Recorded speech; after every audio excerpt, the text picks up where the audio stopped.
بسم اللہ الرحمن الرحیم۔ السلام علیکم۔ نیوز انالیسز کی ایک نئی ایپیسوڈ کے ساتھ میں ہوں سید عارف بہار۔ ناظرین، سعودی عرب اور ایران OIC کے دو اہم اور با اثر مسلمان ممالک تھے۔ سعودی عرب بذام خود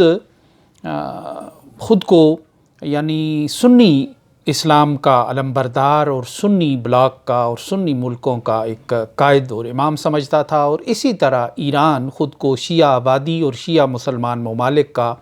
ایک قائد اور سردار سمجھتا تھا۔ یوں یہ دونوں ممالک ایک دوسرے پر نفسیاتی، عملی اور سیاسی بالادستی کی ایک ایسی طویل اور پرخطر راہوں پر چل پڑے تھے جن کی کوئی منزل نہیں تھی، جن میں فتنہ و فساد تھا، جن میں تشدد اور مار دھاڑ تھا، لیکن اس کی کوئی مثبت منزل نہیں تھی کیونکہ اس کا ہدف ہی مثبت نہیں تھا۔ یہ محض ایک اپنی بالادستی قائم کرنے کی ایک لڑائی تھی، ایک کشمکش تھی جس پر ان دونوں ملکوں کو ڈال دیا گیا تھا۔ بالخصوص جب ایران میں انقلاب آیا تو وہ انقلاب جہاں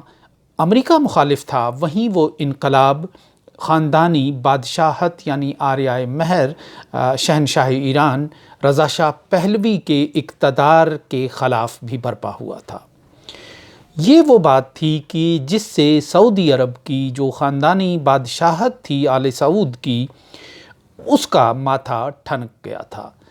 وہ اسے ایک خطرے کے طور پر دیکھ رہے تھے اور اس کے رد اور اس کی روک کے لیے انہوں نے کچھ اقدامات کا اسی وقت سے آغاز کر دیا تھا۔ پھر جب ایران نے انقلاب کو برآمد کرنے کی بات کی تو اس سے سعودی عرب سمیت بہت سے ممالک کا جو اندر کا خوف تھا وہ بڑھتا چلا گیا، اور انہوں نے سمجھا کہ اگر اسی طرح عوامی انقلاب کی لہریں ان ملکوں میں درآمد کی جاتی رہیں اور درآمد ہوتی رہیں تو اس کے نتیجے میں پھر نہ صرف اقتدار خاندانی بادشاہتوں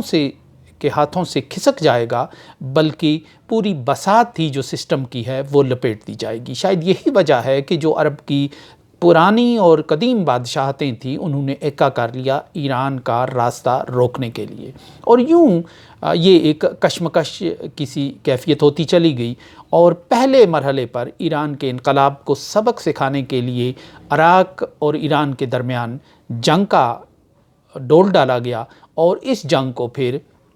ایران سے خوف کھانے والے تمام ملکوں کی حمایت حاصل رہی۔ 10 سال تک یہ بے مقصد جنگ لڑی جاتی رہی جس میں نہ ایران جیتا نہ عراق جیتا، لیکن اس جنگ کو مذہبی فریضہ سمجھ کر بہت سے ممالک نے اس میں اپنا حصہ ڈالا، کچھ نے ایران کے خلاف، کچھ نے عراق کے خلاف، اور بالآخر یہ جنگ پھر مذاکرات کی میز پر ہی ختم ہوئی۔ اس جنگ میں جو کوئی بھی فریق نہ جیت سکا، اور یہ اندازہ ہوا کہ کوئی ملک کسی دوسرے کو شکست دینے کی پوزیشن میں نہیں ہے۔ یہ جنگ جب ختم ہوئی تو عراق کو، جس کا کہ پیٹھ مغرب نے بھی ٹھونکی تھی اور عرب ملکوں نے بھی اس کو ایران کے مقابلے میں کھڑا کیا تھا، پھر وہی عراق نشانے پر آ گیا، اور امریکی سفیر جو تھیں عراق میں، انہوں نے صدام حسین کے ساتھ ایک ملاقات کی جس میں انہیں کچھ ایسی ہلہ شیری دی گئی جس کا نتیجہ پھر عراق کی کویت میں انویژن کی صورت میں برآمد ہوا، اور عراق نے جب کویت میں اپنی فوجیں داخل کیں تو اس کے ساتھ ہی مغرب نے عراق کو سبق سکھانے کے لیے ایک نئی جنگ کا آغاز کیا جس کو خلیج کی پہلی جنگ کہا جاتا ہے۔ یعنی جو صدام حسین ڈارلنگ تھا ایران کے خلاف، وہی وقت بدلتے ہی، حالات بدلتے ہی معطوب ہو گیا اور خود نشانے پر آ گیا۔ تو اس طرح ان دونوں ممالک کو یعنی سعودی عرب کو اور ایران کو لڑانے کی بڑی منظم منصوبہ بندی جاری رہی، اور یہ منصوبہ بندی اگر ان دونوں ملکوں تک محدود رہتی اور یہ جنگ ان دونوں ملکوں تک محدود رہتی تو شاید کچھ عجب نہ تھا، لیکن اس نے مسلمان دنیا میں نیچے تک تقسیم کا عمل گہرا کیا اور نیچے تک سرایت کر لی۔ یعنی اس کے اثرات مسلمان ملکوں میں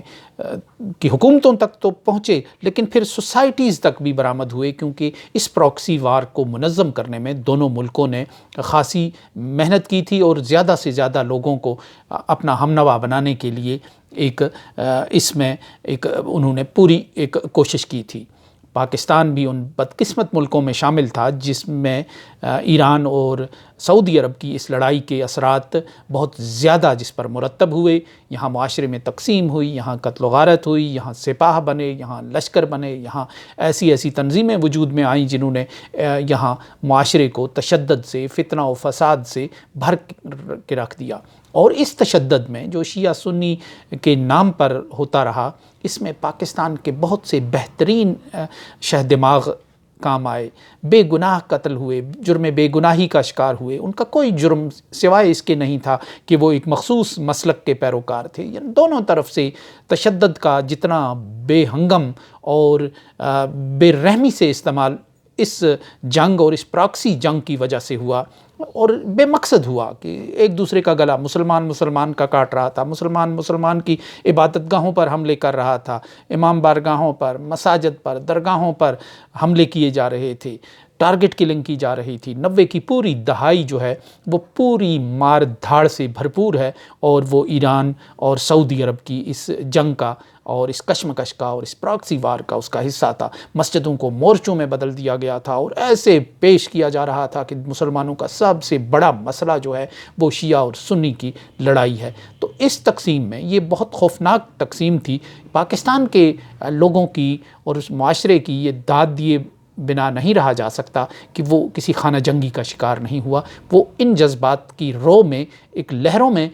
بہا نہیں، بلکہ وہ اپنے پیروں پر کھڑا رہا، اور وہ اس جو لڑائی ہے، اس پراکسی جنگ ہے، اس کو خانہ جنگی میں تبدیل ہونے سے اس نے بچایا۔ سعودی عرب اور ایران کی جو لڑائی ہے، اس نے بہت نقصان مسلمانوں کا کیا۔ اب جب کہ چین کی مدد سے، چین نے ایک بہت بڑا گراں قدر کارنامہ انجام دیا ہے ان دونوں ملکوں کو قریب لا کر۔ حقیقت میں یہ عمران خان کا ایک آئیڈیا تھا، ان کا برین چائلڈ تھا، اور جب یہ آرامکو جو سعودی عرب کی تیل پیدا کرنے والی کمپنی ہے، اس پر جو حملے ہوئے تھے بڑے پراسرار تھے، اور ان کا پورا جو بیانیہ ہے، ان کا پورا نیریٹو جو ہے وہ ایران کے خلاف کھڑا کیا گیا تھا کہ ایران نے یہ حملے کیے ہیں۔ اس وقت یہاں سے پاکستان سے یہ آواز اٹھی کہ ہم ان دونوں کے درمیان ثالثی کرانے کے لیے تیار ہیں، لیکن بعد میں یہ بیل منڈی نہ چڑھ سکی، اور اب چین نے یہ عظیم کارنامہ انجام دیا ہے، جس کے نتیجے میں ایران اور سعودی عرب کے وزرائے خارجہ نے دوسری میٹنگ بیجنگ میں کی ہے۔ پروازوں کا آغاز ہو گیا ہے، سفارت خانے کھولنے کی بات کی گئی ہے، سفارتی عملہ کھولنے کی بات کی گئی ہے، اور اب اس سے معاملات آگے بڑھیں گے۔ چین نے چونکہ ان دونوں ممالک کے درمیان صلح کرائی ہے، اور لامحالہ چین ایک گارنٹر کے طور پہ، ایک سہولت کار کے طور پہ، ایک نگران کے طور پہ اس صلح کی